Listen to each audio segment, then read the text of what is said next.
Et si la préservation de notre environnement passait aussi par nos assiettes? L'agriculture française, c'est 400 000 agriculteurs, 76 milliards d'euros de chiffre d'affaires et la première production de l'Union européenne. Au lendemain de la Seconde Guerre mondiale a lieu en France une révolution silencieuse dans nos campagnes. L'État engage une modernisation soutenue de notre agriculture en intensifiant les modes de production pour toujours plus de rendement. Et pour répondre à cet enjeu, nos fermes changent de visage et prennent le pas de l'agriculture intensive dite conventionnelle, à grand renfort d'engrais, de produits chimiques, détruisant ainsi la biodiversité et lançant la course folle de la productivité. Cette politique toutefois semble être à bout de souffle, et de nombreux agriculteurs font le choix d'une autre agriculture, une agriculture plus respectueuse de l'environnement, du bien-être animal et de l'autonomie, c'est bien évidemment l'agriculture biologique. Aujourd'hui, le bio est en pleine progression et représente près de 8,5% des surfaces agricoles en France, soit la deuxième surface de l'Union européenne.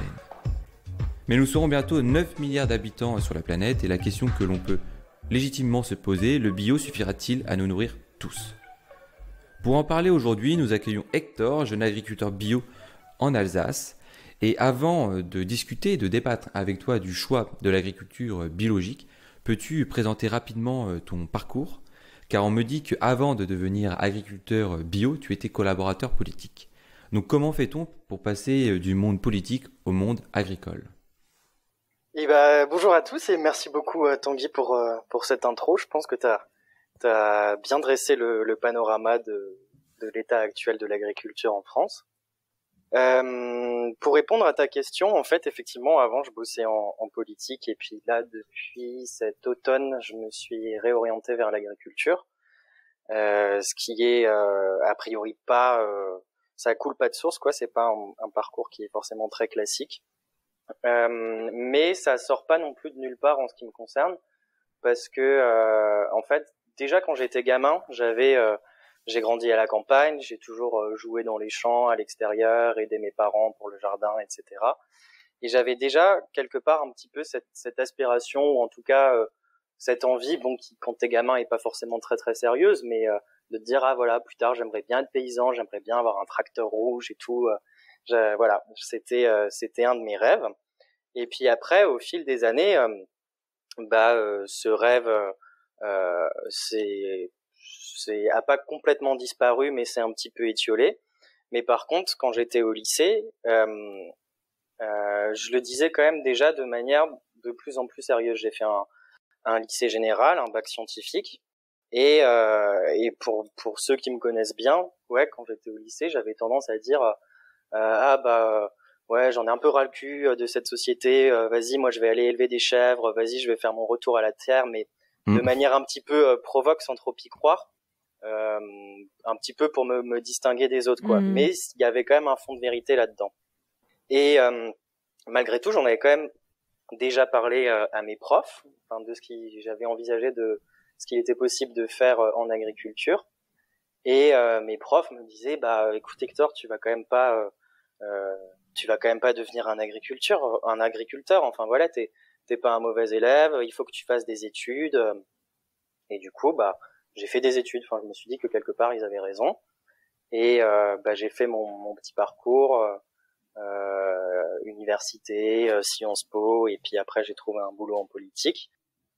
Et en fait, il se trouve que j'ai travaillé pendant un an et demi en politique, et c'était très bien. Enfin, c'était un job qui était passionnant. Ça s'est fini de manière assez brutale, et en fait,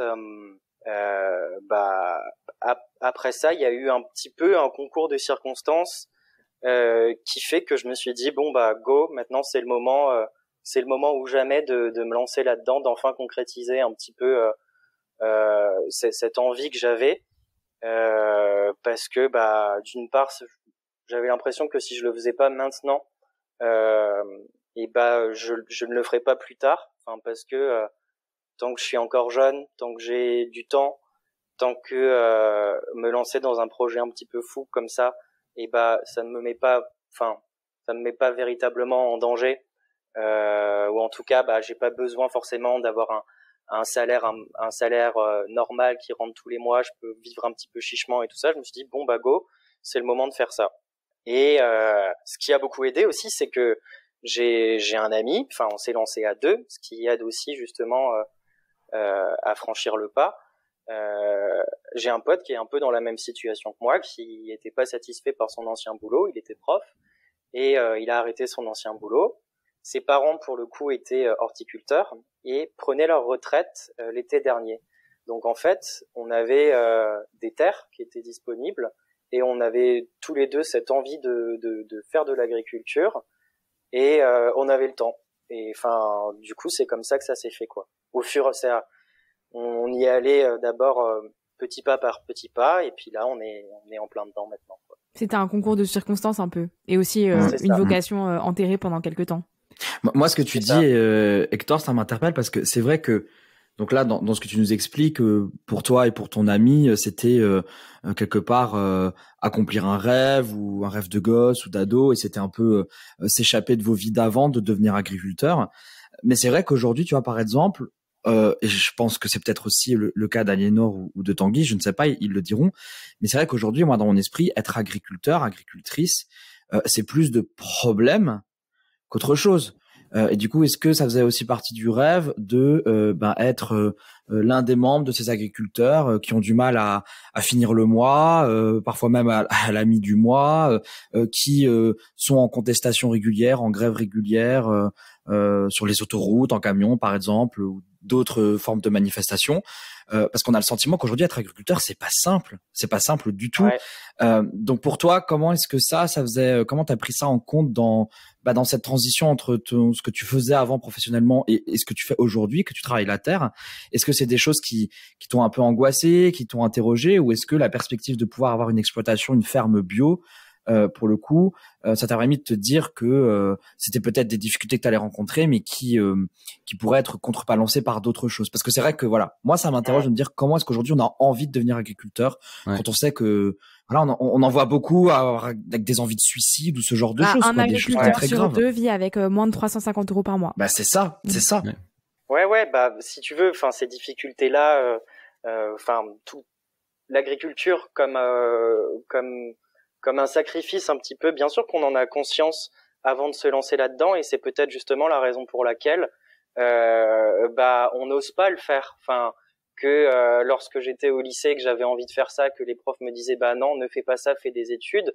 Bah quelque part, je me disais bah oui, ils ont raison en fait, parce que à quoi bon, enfin pourquoi j'irais m'emmerder, me mettre dans des difficultés à faire de l'agriculture alors que je peux avoir peut-être un job un petit peu plus peinard ailleurs. Donc on a conscience de ces difficultés là, mais après quelque part quand c'est véritablement une aspiration, que tu as vraiment envie de faire ça et que tu considères que c'est pas non plus une fatalité de souffrir en tant qu'agriculteur, que bien sûr il y a une part de sacrifice à consentir, mais que si tu aimes ce que tu fais, tu t'en sortiras. Et après, enfin, juste pour rebondir là-dessus, ce que vous souligniez avant, enfin Aliénor ou Tanguy, ou Gabriel, sur les difficultés aujourd'hui qui sont propres au milieu de l'agriculture, il faut bien avoir conscience aussi que c'est des problèmes qui touchent un certain type d'agriculture, au sens où les agriculteurs qui sont surendettés, qui sont pris dans une espèce de spirale infernale où ils doivent toujours plus produire pour des coûts toujours plus bas, et en même temps il y a une injonction à se moderniser, donc à investir dans de nouveaux équipements. Enfin bref, c'est un espèce de truc, une sorte de spirale infernale. Bah ouais, t'es limite plus trader qu'agriculteur à la fin. Ça, oui, maintenant c'est ça, c'est le cercle vicieux. Cette agriculture-là, elle correspond effectivement au modèle dominant qui existe aujourd'hui, mais c'est pas cette agriculture-là que moi j'ai envie de faire. Enfin, c'est pas vers cette agriculture-là que je me tourne. Et c'est sûr que quand on voit aujourd'hui les chiffres que il y a un agriculteur qui se suicide tous les jours, que il y a une bonne partie des agriculteurs qui sont au RSA, qui vivent sous le seuil de pauvreté, qu'en plus de ça, les agriculteurs, ils font partie des catégories socio-professionnelles qui travaillent le plus, à peu près plus de 60 heures par semaine, pour des salaires de misère. C'est clair que c'est pas hyper excitant. Tu te dis pas go, je vais faire ça. Mais surtout qu'il y en a de moins en moins aussi qui veulent le faire. Enfin, les chiffres baissent d'année en année, quoi. Ouais, je crois que t'as un tiers des fermes des exploitations qui seront à reprendre d'ici, je crois 2030, 2050, et ça s'accélère. Donc, enfin, T'as un agriculteur sur 3 aujourd'hui qui part à la retraite, qui trouve pas de remplaçant. Ouais, c'est dingue. Et c'est, enfin, il y a une logique qui est en cours depuis déjà des décennies, qui est que en fait, on a de moins en moins d'agriculteurs, de moins en moins de fermes, et des fermes qui sont par contre toujours plus grandes. La taille des fermes d'année en année, elle s'accroît. Et aujourd'hui, on a plus d'exploitations agricoles gigantesques, c'est-à-dire qui font 100 hectares voire plus, que de petites exploitations, alors que encore il y a 20 ans, encore au début des années 2000, et ben c'était l'inverse, on avait plus de petites exploitations qui faisaient aller entre 10 et 20 hectares que de méga giga exploitations. Et en fait, la dynamique, cette dynamique qui a commencé effectivement dans les années 60, et elle est toujours en cours aujourd'hui et elle s'accélère. Et elle est encouragée par la PAC aussi, de toute façon. Parce que le système de la PAC, c'est plus t'as de terre, plus t'as d'argent, donc forcément, c'est ça, ouais. Les petites exploitations s'en sortent pas, quoi. Elle est encouragée par la PAC, et avant la PAC, c'était les pouvoirs publics en France, dans l'après-guerre, qui encourageaient ça. En fait, il y a eu une espèce une révolution agricole, si on veut, au sortir de la Seconde Guerre mondiale, où les pouvoirs publics avaient pour ambition de changer véritablement le visage de l'agriculture et de professionnaliser les agriculteurs. Et dans l'objectif de nourrir la France, enfin d'augmenter la productivité. Et cette professionnalisation des agriculteurs, en fait d'ailleurs avant on parlait de paysans, et ensuite on a parlé d'agriculteurs et même d'exploitants agricoles. Enfin, il y a une évolution langagière qui est aussi assez intéressante. Mais justement, je voulais te demander, toi, de quoi tu te revendiquais. Si tu revendiquais le terme paysan, justement. Parce qu'au début de notre discussion, tu as dit paysan et ça m'a interpellée et je trouvais ça... Je me demandais si c'était fait exprès, en fait. Ouais, moi je revendique plus le terme de paysan. En tout cas, je me reconnais plus dans le terme de paysan que dans celui d'exploitant agricole. Tu vois, moi je n'exploite pas la terre, quoi. Enfin, je la cultive. Et le paysan, c'est ça qu'il fait, il cultive la terre. Donc c'est un mot à consonance militante, en fait, pour toi, de dire que tu es paysan. Ça te dit ce que tu n'es pas, en fait, en opposition à l'agriculture conventionnelle et aux exploitants. Le fait que tu te dises je suis paysan, ça te dit ce que tu n'es pas. C'est ça que tu veux. Ouais, mais sachant que le mot paysan, aujourd'hui même, il a un côté ultra péjoratif.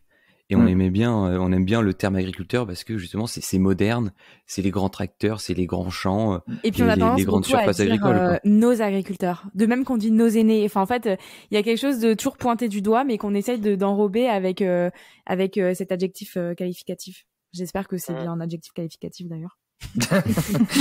Mais d'ailleurs, Alinor, on va pas dénoncer, mais vu que depuis que t'es à Paris, c'est vrai que tu nous traites souvent de paysans, nous les provinciaux. C'est pas vrai. Non, je rigole. Mais ouais, enfin moi c'est un terme dont enfin je me revendique peut-être pas, mais en tout cas je me reconnais plus là-dedans que dans le terme d'exploitant agricole, c'est sûr.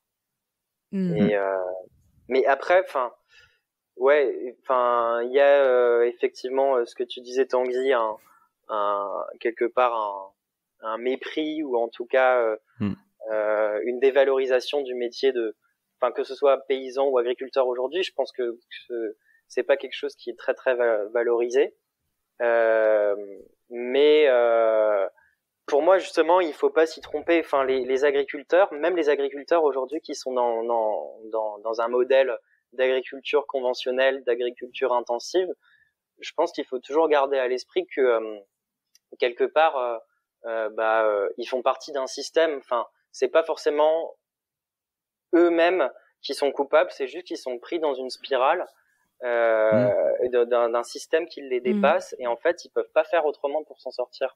Ouais, c'est ça, c'est quand t'es dans un pied, quand t'as le pied dans l'engrenage, tu fais prêt sur prêt pour augmenter ta productivité, et c'est une course après l'argent, entre guillemets. Et même pour ceux qui veulent en sortir, hein. Même pour ceux qui veulent en sortir, j'avais vu il y a pas longtemps dans un super reportage d'Arte, comme d'habitude. Arte est une super chaîne pour ceux qui ne la regardent pas, avec des agriculteurs, des paysans bio, mais qui était en dépression totale pendant les 2-3 premières années où ils étaient passés de conventionnel à bio, quoi. 80% de pertes économiques en passant de l'agriculture conventionnelle à l'agriculture bio pendant 3 ans. C'est violent, hein. Donc il faut effectivement avoir les couilles ou les ovaires de le faire, quoi. Bah, c'est hyper violent, et puis surtout tu te dis, bah du coup, est-ce qu'on a vraiment envie, parce qu'on a quand même le sentiment là aujourd'hui, c'est certainement peut-être du greenwashing en communication, mais la Commission européenne ou la France ou certains autres États européens, on a quand même le sentiment qu'il y a une politique publique qui veut amener vers plus de bio, vers plus de respect de nos terres, etc. Avec toi, hein. Je suis pas du tout. Il y a même pas un quart des aides de la PAC pour les agriculteurs. Non, mais je dis pas que c'est la réalité, je dis que c'est le sentiment qu'ils cherchent à donner. C'est il y a quelque chose, il y a du greenwashing. Et quand tu regardes ces résultats-là, le chiffre que tu viens de donner, les pertes, 80% de pertes économiques quand tu passes du conventionnel au du bio, bon bah voilà, force est de constater que tu te demandes vraiment s'il y a une vraie volonté de passer à autre chose, ou si encore une fois, bah il y a un manque de courage politique, parce que oui, nourrir l'Europe en bio, c'est pas seulement une question qui se pose aux agriculteurs et aux paysans comme toi, Hector, c'est une question qui se pose aux consommateurs aussi, peut-être même avant et surtout. Bah justement, enfin je trouve que ce qui est sûr en tout cas, c'est que l'agriculture telle qu'elle fonctionne aujourd'hui, c'est un système qui est à bout de souffle et dans lequel je crois plus grand monde se retrouve. Et les agriculteurs eux-mêmes, c'est pour ça qu'il faut pas forcément leur jeter la pierre. On parlait avant des agriculteurs pauvres, des agriculteurs qui se suicident, de la pression psychologique qu'ils peuvent avoir, des burn-out, enfin des maladies psychologiques et physiques aussi auxquelles ils sont exposés, puisque utilisation des pesticides et tout ça. Enfin bref, c'est un métier à risque. Donc ça les rend, ils sont pas forcément heureux d'être agriculteurs. Les consommateurs se retrouvent pas non plus là-dedans parce que aspirent peut-être à bouffer des produits qui sont un petit peu plus sains, cultivés près de chez eux et tout ça. Et l'environnement surtout qui aujourd'hui on a bien conscience que les pratiques agricoles telles qu'elles sont pratiquées en majorité sont hyper néfastes pour l'environnement. Et on peut pas dire qu'on sait pas. Enfin, peut-être que au sortir de la Seconde Guerre mondiale, quand on a vraiment révolutionné notre manière de faire de l'agriculture, il y avait, on leur laisse le bénéfice du doute, qu'ils savaient peut-être pas trop. Enfin, en tout cas, c'était dans l'air du temps. Maintenant, on sait les dégâts que ça fait. Et du coup, c'est sûr qu'il y a une véritable nécessité, enfin une urgence même, de transformer notre agriculture, de faire la transition écologique dans l'agriculture. Et pour ça, on en parlait avant du rôle du politique, enfin en tout cas de la PAC ou de nos dirigeants politiques. Et moi, je pense qu'il y a effectivement une part de lâcheté de nos dirigeants politiques, si ce n'est de complicité, de laisser faire, ou en tout cas de pas faire le maximum pour justement réorienter ce modèle-là vers un modèle plus durable, plus soutenable et avec un impact réduit sur l'environnement, quoi. Moi, je suis complètement d'accord, et d'autant plus que on a tendance à pointer aussi le consommateur qui ne veut pas acheter bio parce que c'est plus cher. Sauf qu'en fait, on oublie que derrière, si on internalisait les coûts de destruction de l'environnement que représente l'agriculture conventionnelle, en fait, les produits, la gestion de l'eau polluée, par ce exemple, genre de choses, ouais. La fraise d'Espagne qui a été cultivée avec plein de pesticides, elle coûterait encore plus cher que la fraise bio, même pas en circuit court. Surtout, ouais, et puis surtout, au final, en fait, elle nous coûte déjà plus cher. Et puis jeter la pierre aux consommateurs, c'est ce qu'on a tendance à faire pour un petit peu tout. Et le plastique, par exemple, c'est la même chose. C'est ça. Enfin, c'est un petit peu, c'est facile, quoi. Et justement, jeter la pierre à l'individu, au consommateur, c'est ne pas voir les structures qu'il y a derrière et le système qu'il y a derrière, parce que on le sait tous. Enfin, je veux dire, quand on va au supermarché, quand on achète quelque chose, et on a tous ce réflexe de d'abord réfléchir avec notre porte-monnaie. Et il faut faire un effort supplémentaire pour se dire, ah non, je vais peut-être pas prendre la pomme la moins chère ou la fraise la moins chère qui est cultivée en Espagne, mais vas-y, je suis prêt à mettre 50% de plus pour acheter la fraise qui a été cultivée par le petit paysan alsacien qui habite à côté de chez moi. Bon, ça c'est un effort à faire. Mais par contre, je trouve que les véritables coupables aujourd'hui du système dans lequel on est, et c'est pas les consommateurs qui achètent. C'est justement les dirigeants politiques qui ont laissé faire, ou qui, par leur inaction, ou plus grave encore, par leur notamment complicité, leur complicité ou leurs actions même en faveur de ce système-là, et le font perdurer et l'augmentent. Par exemple, les traités de libre-échange qui sont signés. Enfin, récemment, il y a eu le CETA avec le Canada. C'est bonjour la concurrence déloyale par il y aura rapport. le Mercosur. C'est ça. Il y a le Mercosur qui pareil est catastrophique parce qu'on va importer des produits agricoles d'Amérique latine. Alors bon, on nous vend toujours ça comme quelque chose qui va être bénéfique aux deux parties, c'est-à-dire que nous, en France et en Europe, quoi. On va pouvoir exporter une certaine part de notre production agricole, mais aussi et surtout, on va pouvoir exporter nos véhicules européens plus facilement en Amérique latine. Et en contrepartie de ça, on va pouvoir avoir du bœuf d'Amérique latine. Moi, je m'interroge encore sur la pertinence d'exporter des aliments, des céréales, des fruits, des légumes, de la viande, tout ce que tu veux qui vient d'Europe. Même des aliments, un peu tout, je trouve. Voilà, d'un peu tout, alors que je veux dire, quand tu sais les manques qu'on connaît ici même en Europe, en France ou dans d'autres pays européens, enfin, moi ça me sidère, mais moi je voulais revenir sur un truc qu'a dit Aliénor avant et qui est en fait très juste, c'est que en fait aujourd'hui la fraise espagnole, pour prendre cet exemple-là encore, elle nous coûte déjà plus cher. C'est sûr que à la caisse on n'a pas ce sentiment-là, puisque elle est quand même souvent moins chère que la gariguette française bio ou la fraise alsacienne bio. Ramassée à Dutlenheim. Ramasser à Dutlenheim, on fait un petit peu de pub. Ou de Plougastel. Mais en fait, en réalité, derrière, je veux dire, ce que ça a comme conséquence écologique, comme conséquence sociale, parce que ça va être des salariés qui sont payés au lance-pierre quand ils sont déclarés d'ailleurs.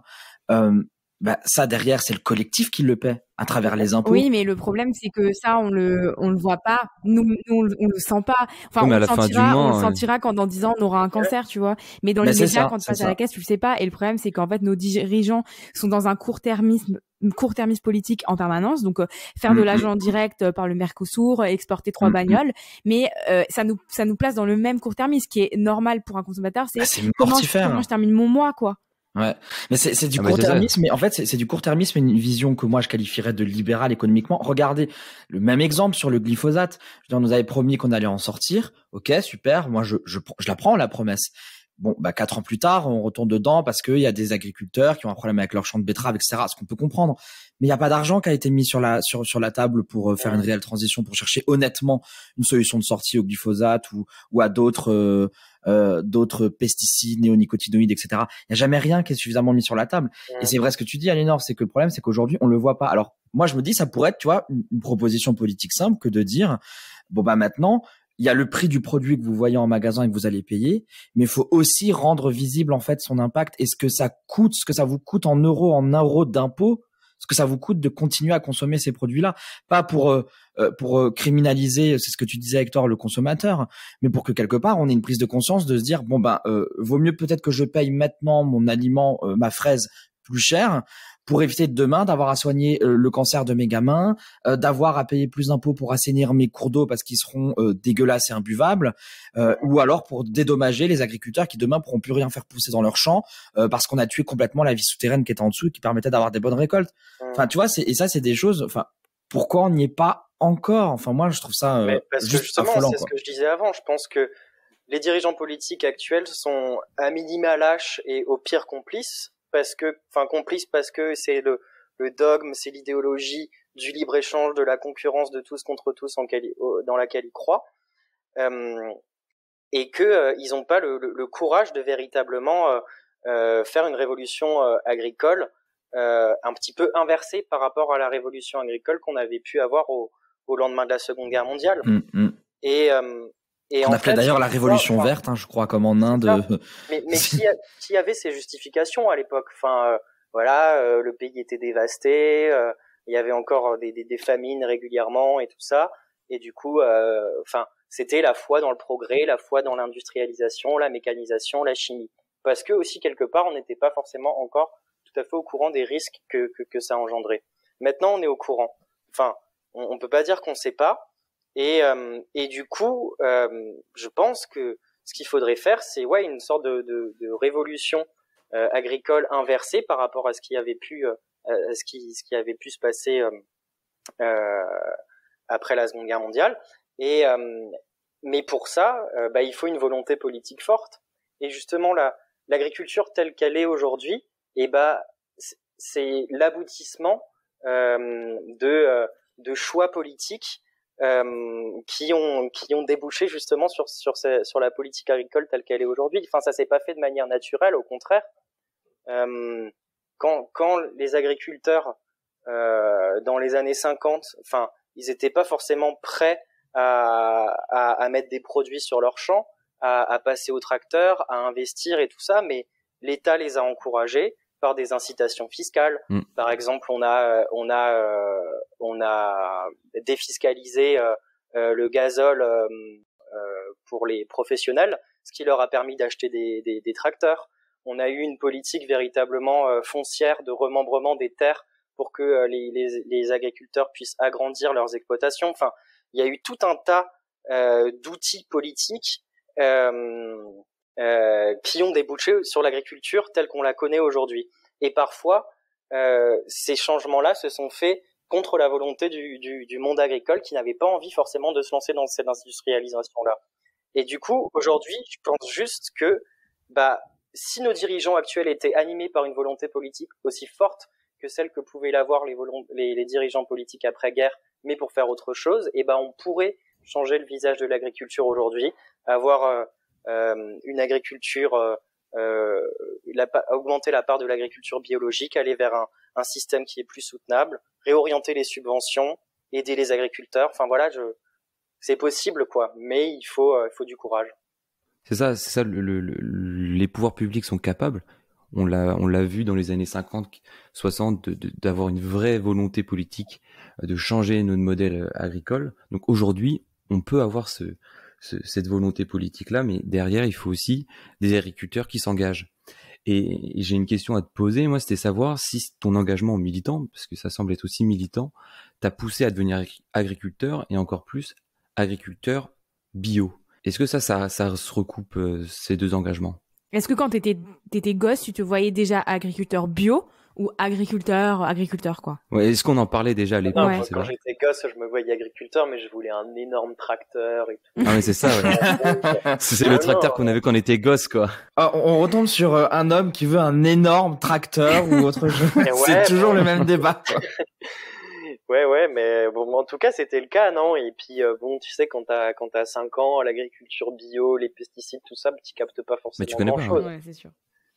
C'est après, justement, quand ta conscience politique peut-être et ton ouverture sur le monde se développe, que tu prends conscience d'un certain nombre de choses. Mais du coup, c'était quoi ta question? Si je vois Mais est-ce que ton engagement, fait d'être agriculteur bio comme un engagement, c'est ça? Ouais, un engagement militant.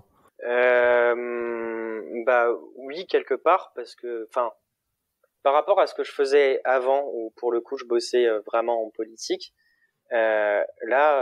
c'est une autre manière pour moi de m'engager, sans pour autant que je hiérarchise le travail politique que je pouvais faire avant et ce que je fais maintenant, en mode la politique c'est trop nul, ça sert à rien, et puis maintenant je vais cultiver mon jardin et me retirer du monde, et ça c'est ça la pureté militante, tu vois. Pas du tout.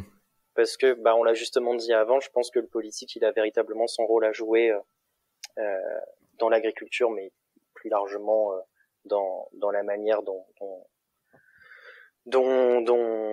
quelle société on évolue, dont on conçoit le monde. Après oui, quelque part, moi je pense que tout est toujours un petit peu politique. Donc là, faire du bio, c'était un petit peu une évidence pour moi. J'ai une conscience écologique, environnementale, et du coup, j'allais pas me lancer dans l'agriculture conventionnelle. Et je pense que oui, modestement, à ma petite échelle, je contribue peut-être à construire l'agriculture telle que j'espère qu'elle sera demain. En tout cas, à montrer que peut-être c'est possible, sans penser que c'est par l'initiative individuelle que l'agriculture va changer demain. Je pense que tu vois, il y a des gens qui s'engagent dans diverses causes, qui se bougent, qui font des initiatives, et et qui sèment des petits grains un petit peu partout, des petites graines qui vont germer. Mais ces initiatives-là, elles sont vouées à rester justement que à la marge, tant qu'il n'y a pas une véritable mobilisation collective et une véritable prise en charge politique et volonté politique pour changer un problème. Et moi, je le vois comme ça, quoi. Et du coup, quelles sont les difficultés aujourd'hui pour devenir agriculteur bio ou paysan bio? Parce que j'ai cru comprendre que la certification n'advenait pas tout de suite et que, enfin, je te suis sur Facebook et j'ai vu que tu vantais tes produits comme des produits naturels et ça m'a, comment dire, ça m'a interpellé que tu dises pas bio parce que c'est quand même vendeur au-delà d'être vrai, c'est un petit peu marketing. Et du coup, je me demandais pourquoi tu te revendiquais de produits naturels et pas bio aujourd'hui. Alors déjà, parce que oui, j'aurais dû le dire dès le départ, nous là c'est la toute première année, on a commencé à faire les marchés et à vendre nos produits il y a à peine un mois, et c'est un petit peu l'année test pour nous, et du coup on n'a pas demandé la certification agriculture biologique, parce que de une elle est payante, et de deux elle est exigeante, pas forcément exigeante, enfin elle est exigeante en termes de pratique, mais si on respecte les principes de l'agriculture biologique, ça pose pas de problème. Et par contre, voilà, il y a tout un tas de démarches administratives à faire pour obtenir cette certification. Pas le time, quoi. Ouais, pas le time. Non, mais en gros, c'est un peu ça. Nous, on l'a pas fait cette année parce que c'est l'année test, parce que on perçoit tous les deux le chômage, Colin et moi, pour le moment. Et du coup, il n'y a pas d'enjeu financier encore. Enfin voilà, on s'est lancé dès cette année pour un petit peu prendre la température et voir comment ça allait marcher, se faire un petit peu connaître des gens. Mais ouais, c'est l'année test. C'est la raison pour laquelle c'est un projet au final. Est-ce que c'est une finalité après d'avoir entre guillemets le label bio? Oui, on le demandera probablement le label bio. Après, je trouve que on respecte tous les principes du bio, on met pas d'engrais chimiques, pas de pesticides, et quelque part, pour moi, c'est ça qui importe. Après, la certification, justement, elle vient juste certifier aux yeux du consommateur que le gars qui va te vendre son produit comme bio sur le marché, il te raconte pas n'importe quoi. Et du coup, c'est quoi les... Moi, je m'interrogeais parce que c'est vrai que moi, du bio, j'en mange... quand j'en achète parfois dans les magasins, quand voilà, j'ai envie de faire quelque chose de qualité, parce que bio dans ma tête, c'est pas seulement que respect de la planète, c'est aussi, il y a aussi un synonyme de qualité du produit dans ses saveurs, quoi. Mais c'est vrai que la plupart du temps, quand je mange du bio, c'était dans les restaurants scolaires ou c'était à la cantine du boulot, etc. Toi, tes débouchés, ils sont quoi? Ils sont de main à main, de particulier à particulier sur un marché, ou est-ce qu'aujourd'hui le marché bio, il a peut-être plus de débouchés auprès des collectivités, pour les écoles, les entreprises, les restaurants. Enfin, comment tu vois les choses demain? Est-ce que t'as envie de finir dans le rayon bio de Auchan, quoi? Et toi, Gab, t'es né en 2005 ou quoi? Parce que à notre époque, les cantines, elles étaient pas bio, hein. Enfin, pas à l'école. Au lycée, on avait un repas court, bio sur 2, en fait. Ah ouais? Nous, on était 100% OGM. 100% OGM. Non, c'était bon. On n'avait pas les repas végétariens. D'ailleurs, toutes mes excuses à Poule de Neige, Aliénor, qui doit encore flipper de se faire un jour dévorer. Mais ouais, non, on avait des repas bio déjà un petit peu au lycée, et c'est aussi comme ça qu'on a commencé à. Non, mais tu vois, d'ailleurs, ça me fait penser. Je rebondis juste là-dessus sur. En fait, le bio, ça devrait être une obligation dans les cantines. Enfin, pour l'ensemble des collectivités, de se fournir auprès d'agriculteurs locaux et de proposer des repas bio. Et tu vois, le font là, un peu il y aurait déjà, juste, il y a des collectivités qui mettent dans leur marché public des conditions bio, circuit court. Ça commence, mais ça, c'est un véritable levier d'action publique pour justement encourager la création d'une filière locale d'agriculture, quoi, bio. Et en fait, je pense que c'est en ce sens-là que l'État, il peut aussi avoir son rôle à jouer. Enfin bref, c'était une petite digression.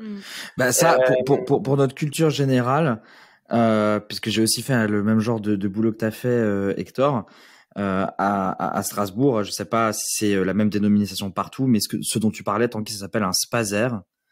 C'est un schéma d'achat éthique, responsable. Ouais. Ouais, Voilà, ça quoi. existe, schéma comme ça. Ouais. Schéma de promotion des achats socialement et écologiquement responsables. Voilà, j'ai retrouvé le truc. Merci Et la c'est vrai que c'est là-dedans bureaucratie.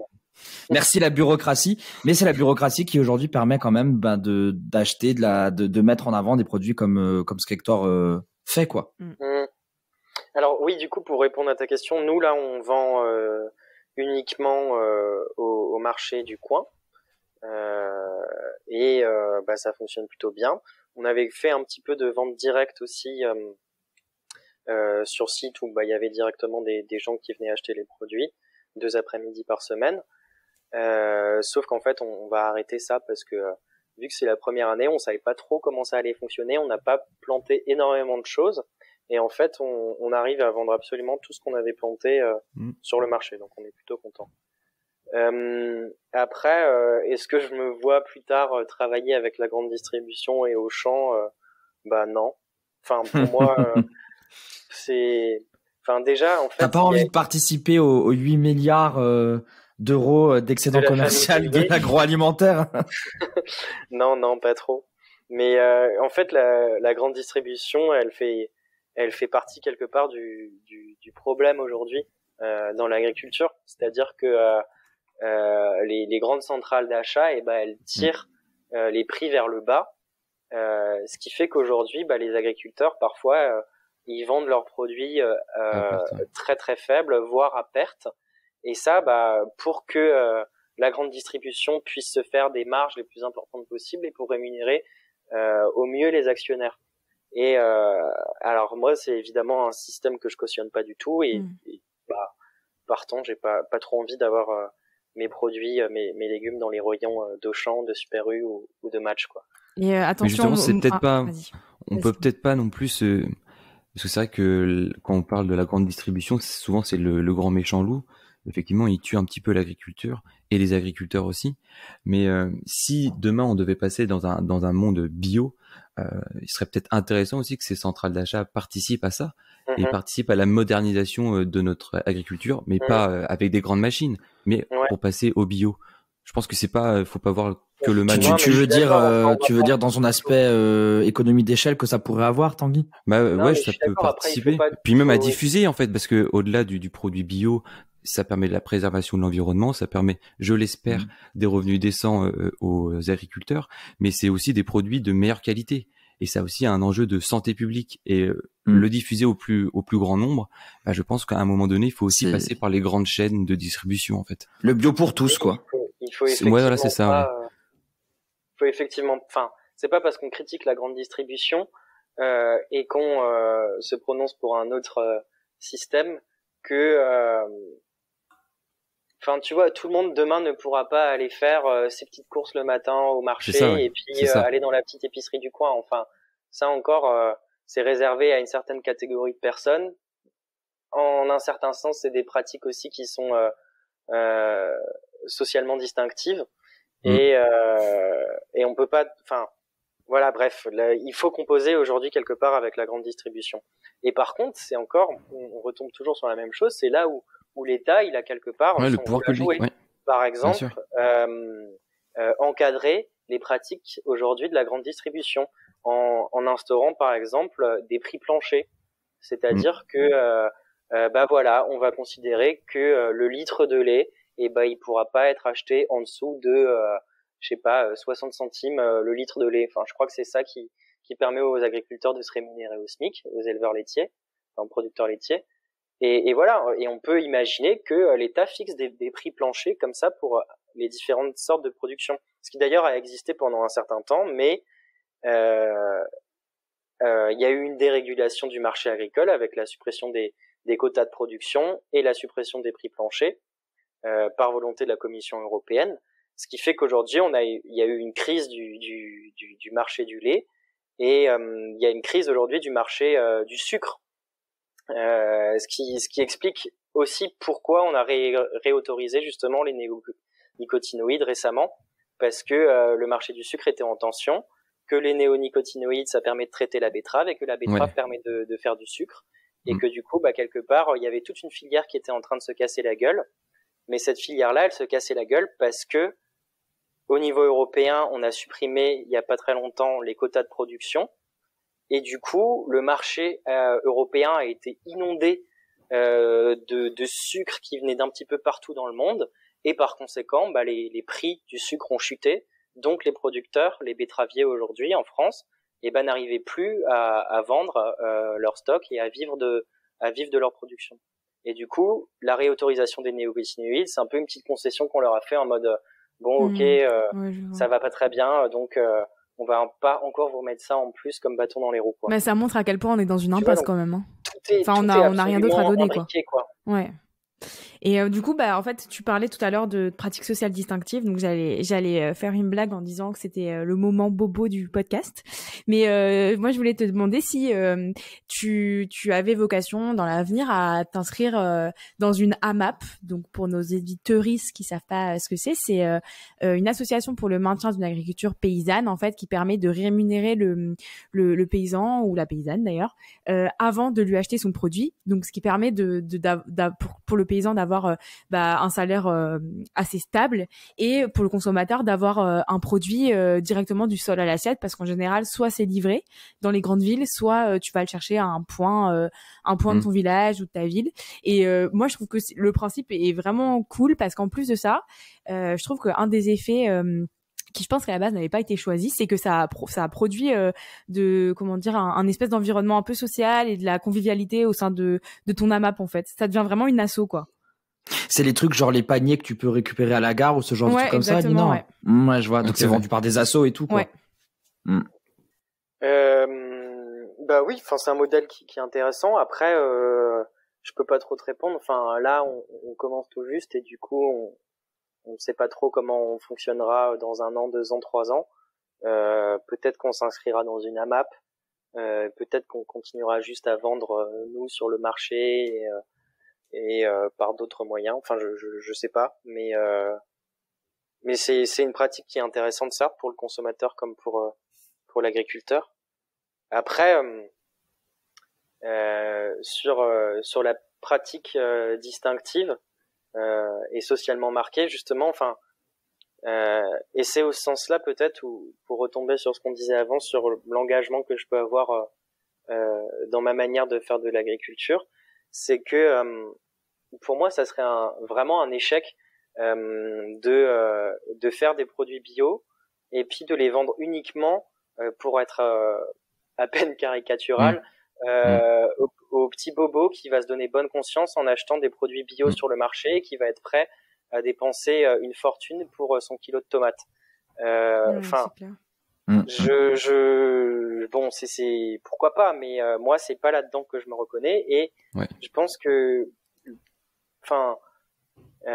moi je vois pas pourquoi il y aurait uniquement des gens qui ont un pouvoir d'achat relativement élevé qui peuvent bien bouffer et se nourrir avec des produits sains. Oui, ouais. On revient sur le bio pour tous, quoi. Ouais. Et tout. Moi ce que j'ai envie de faire, c'est de produire des légumes de qualité, sains, biologiques, mais qui soient accessibles à tout un chacun, quoi. Enfin vraiment après peut-être que je fantasme complètement et que ce sera pas possible et qu'au bout d'un moment je me confronterai au mur de la réalité, quoi. Mais là j'ai pas assez de recul pour dire ça. Parfois on a tendance à dire que c'est pas avec des bonnes intentions qu'on change le monde, mais moi je pense que si. Donc c'est possible. vraiment ça me touche beaucoup ce que tu dis et je trouve que c'est hyper bien que je trouve que ça demande du courage quand même de changer comme ça de vie du jour au lendemain, et surtout pour avoir un objectif qui est à la fois environnemental et quand même un peu à plus large échelle. Donc franchement je trouve ça trop cool. Vas-y Gab, je te fais. Non, t'inquiète. Alors, nous, on a une question gueule de bois qu'on pose à chacun des intervenants et intervenantes dans gueule de bois. Hein, ça, elle porte le même titre que les podcasts. C'est qu'est-ce qui te met à la gueule de bois et comment tu la gères? Alors, nous, on a envie de savoir si c'est le jus de pomme carotte bio avec de la vodka qui te met à la gueule de bois ou si c'est autre chose d'autre. Celui que tu produis, hein, bien sûr. Celui que tu produis. Tu réponds comme tu veux à cette question. Oula. Non, ce qui me met vraiment la gueule de bois pour le coup, c'est le schnapps du papy du coin qui La Mirabelle, quoi. Ouais, la petite Mirabelle, ça c'est violent. De manière un peu plus sérieuse, ce qui me met la gueule de bois, c'est de voir, enfin le constat que tu avais dressé, Tanguy, au début, de voir l'état de l'agriculture aujourd'hui et qu'on fonce dans le mur et qu'on continue et qu'on y va à toute allure et que rien ne change. Ça me fout vraiment la gueule de bois. Et comment tu la gères? Du coup, en buvant le schnapps de papy. C'est pas mal. Soigner le mal par le mal, comme on dit. Ouais. C'est ça. En tout cas, Hector, merci beaucoup de nous avoir consacré quelques minutes de ton temps pour nous parler de ton activité de paysan bio. Je pense que beaucoup de personnes auront appris quelque chose ce soir. Donc voilà, le mot de la fin. Buvez le schnapps du papy. Tu pourras nous donner une adresse si t'as d'ailleurs peut-être. Ça roule. Un bon schnapps à acheter. On boira ça ensemble. Merci beaucoup à vous en tout cas, c'était cool. À la prochaine. Merci. Salut. À la prochaine. Ciao. Salut. Merci de nous avoir écoutés en espérant que ce podcast t'a plu. Tu peux nous retrouver sur nos réseaux sociaux pour suivre notre actualité, pod-GDB, et on te dit à bientôt pour un nouveau podcast.